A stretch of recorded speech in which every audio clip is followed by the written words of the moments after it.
কিন্তু তাও যে আমাকে বলতে হবে আজকে খুশি মনে বিদায় করে দিবে তুমি, আর তোমার কাছ থেকে বিদায় নিয়ে ওই 22টি বছর জন্য হবে বাণিজ্য করতে যাবো আমি। স্বামী, আমরা সঙ্গে কে কে যাব? আমার সঙ্গে হ্যাঁ, সেই মাঝি মাল্লা সারথীগণ, আর যাবে গাজিয়ার কালাচার।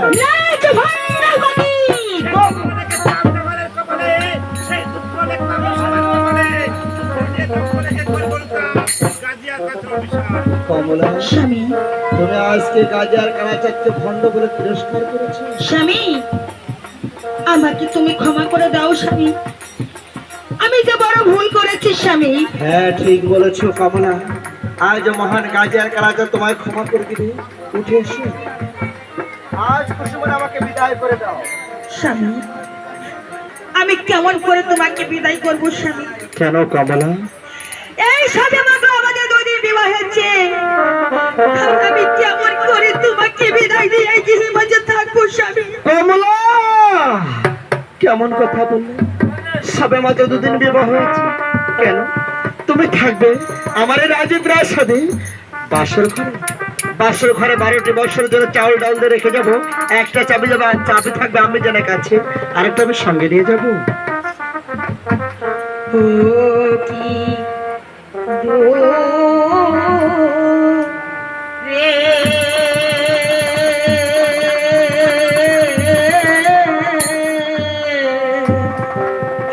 হে বাণী যে প্রাণের স্বামী যায়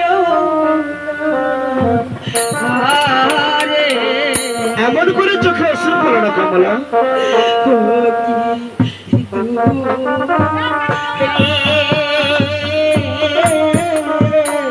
কি বাণী যে প্রাণের স্বামী যায় স্বামী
না স্বামী না। বিদায়